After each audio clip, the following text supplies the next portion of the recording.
Всем добрый день! Вы на канале Шитие Мое. Сегодня я хочу показать, как я делаю прорезную петлю вручную, то есть ниткой и иголкой. Почему я делаю ниткой и иголкой? Потому что ткань достаточно плотная. Плотная сама по себе, к тому же еще и продублирована, и еще и двойная. То есть у меня получается подборт из основной ткани и основная ткань, деталь полочки. Очень-очень получается толстый слой. Поэтому, смотрите, вот они мои петельки. Я думаю, что видно. Вот так вот я их показываю, да. Петельки здесь, петелька здесь. У меня еще одна дополнительная петелька, пуговка, вот она, да. То есть я показывала, чтобы вот таким вот образом закрывать шею. Вот здесь застегивается пуговка и шея закрыта. Сегодня я покажу петлю. Я специально оставила, вот у меня одна еще дополнительная пуговка.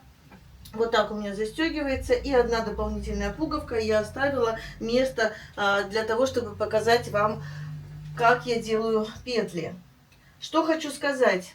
Если вы хотите сшить такой комплект, то есть полностью очень подробный мастер-класс у меня имеется в телеграм-канале «Швейная продленка». Переходите, и все это в свободном доступе, да, увидите.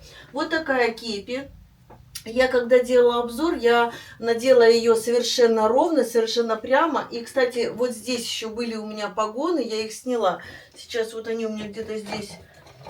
Вот так это выглядело. Вот так вот были погончики у меня.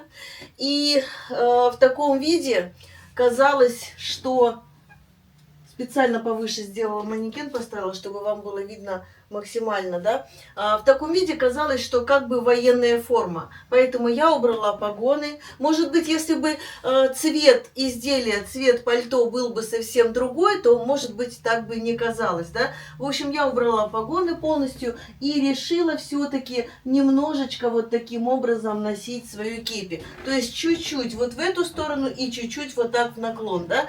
И совсем получается другой вид. Итак, давайте приступим делать петлю. Я сейчас сниму с манекена пальто свое. Кстати, еще хочу показать вам, что у меня сейчас в работе. А в работе у меня вот такой костюмчик.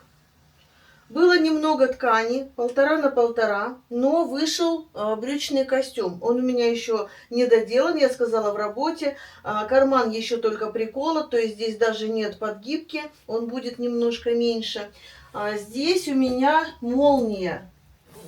Вот она, вот так вот молния застегивается. Но она предполагается, что застегиваться будет не до конца, а вот так вот открыты будут лацканы, да.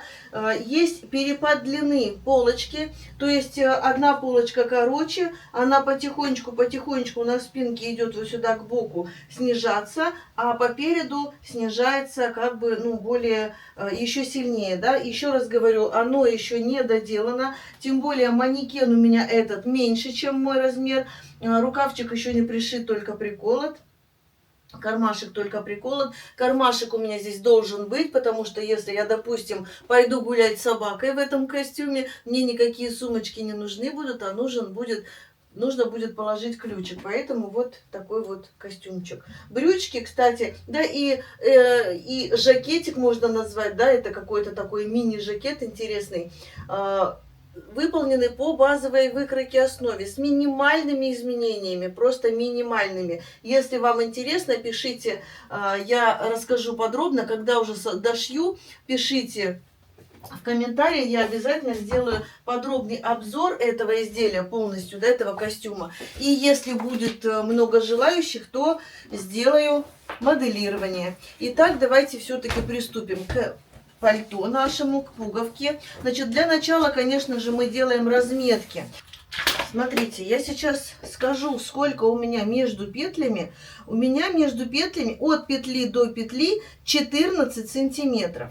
Здесь 14 сантиметров, здесь 14 сантиметров. И сюда мне тоже нужно сделать отметочку 14 сантиметров. Возможно, вы не увидите, потому что у меня белый мелок, белые тут полосы, этот принт, да, получается. В общем, смотрите, мне нужно, во-первых, определиться, опять же, на каком расстоянии от края борта будет у меня находиться петля.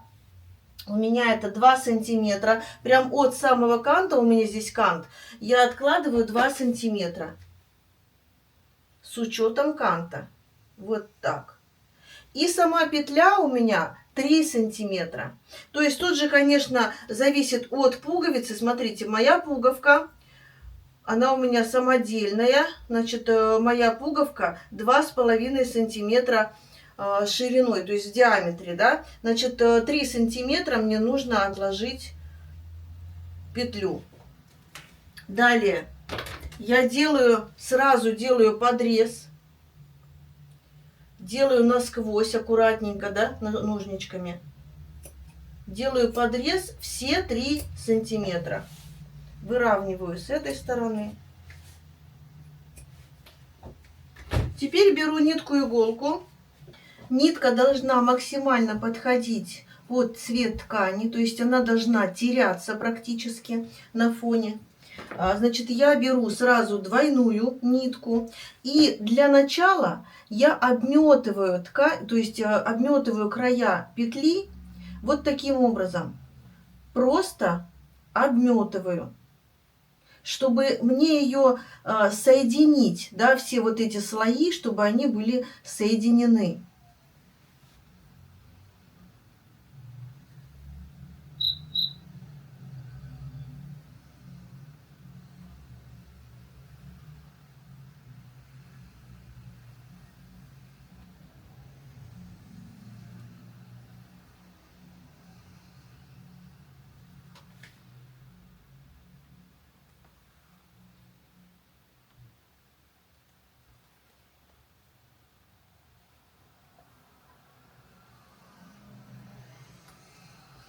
Так, а дальше я уже начинаю обметывать таким образом, чтобы вот здесь у меня получилась красивая линия. То есть я беру ниточку вот таким образом, делаю петельку, протыкаю иголочку, и у меня петелька закрывается. Дальше опять делаю петельку, и у меня петелька закрывается. Между такими строчками, между такими стежками, вернее, должно быть не более 2 миллиметров. То есть я здесь вижу, да, специально очечки надела, я здесь вижу, где у меня была последний стежок, примерно 2 миллиметра отступаю и делаю еще одну вот такой стежок с петлей.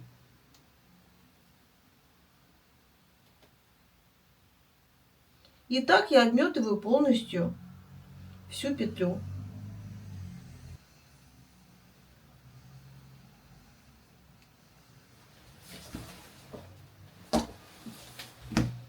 Пальто, конечно, придется вот так вот вертеть, потому что так неудобно, когда оно просто лежит на одном месте.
И, конечно, нам нужно закончить там, где мы начинали.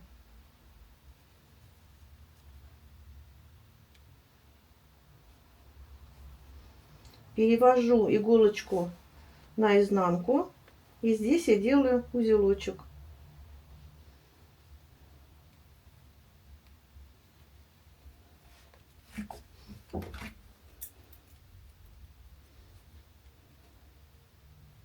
И еще один момент дополнительно, когда я уже все сделала, то есть петля уже готова, но лишние махрушки, тут еще зависит, конечно же, от ткани, у меня полушерсть, поэтому я прижигаю, вот так вот слегка прижигаю, аккуратненько вот так разглаживаю зажигалочкой, чтобы у меня не торчали вот эти махрушки.